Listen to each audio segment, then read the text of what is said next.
C is for cookie, that's good enough for me. C is for cookie, that's good enough for me.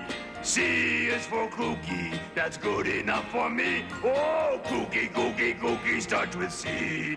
I don't think anyone can love cookies more than Cookie Monster does.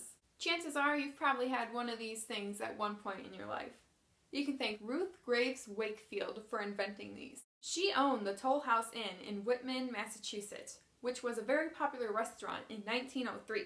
Nowadays, stores have pre-made cookie doughs that you can buy, throw on a baking sheet, and bake for a few minutes, and voila! Cookies! I know there are people, like me, who prefer to make their cookies by scratch. There is a recipe on the back of the Toll House Morsels bags that makes 5 dozen cookies. It is relatively simple to double a recipe or cut it in half. But what if I want to take a 5 dozen cookie recipe and only make 1 dozen cookies with it? With baking, it's pretty important to have exact measurements. In order to break down the recipe to make 1 dozen cookies instead of 5 dozen cookies, we have to use math. No! Don't worry, I'll show you how it's done. To get started, we need to find our conversion factor. How you get your conversion factor is by dividing the desired servings by the original servings. We want to go from 5 dozen cookies to 1 dozen cookies, so we will divide 1 by 5, giving us a conversion factor of 0.2.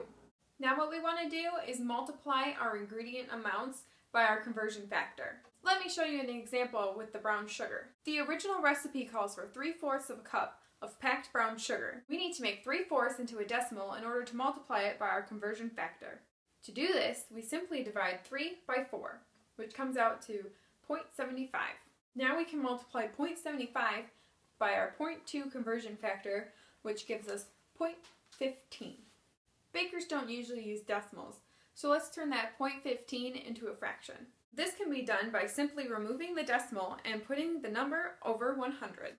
The last thing we need to do is simplify the fraction. To simplify a fraction, we first need to find all the prime factors for both the numerator and the denominator.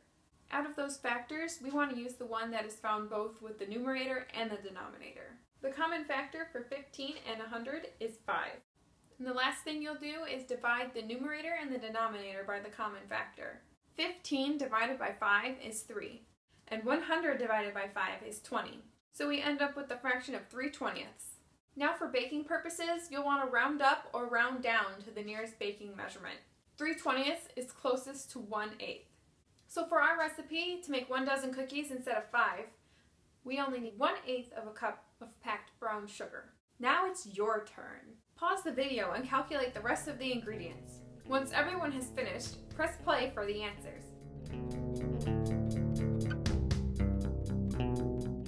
Let's see how you did. The measurements you should have gotten were 1/8 cup of granulated sugar, 1/6 teaspoon of baking soda, 1/6 teaspoon of salt, 1/2 cup of flour, 1/6 cup of butter, 1/3 of a large egg, 1/6 teaspoon of vanilla extract, and 1/3 cup of chocolate chips. By using these measurements and following the directions, you can successfully bake 1 dozen cookies instead of making 5 dozen cookies.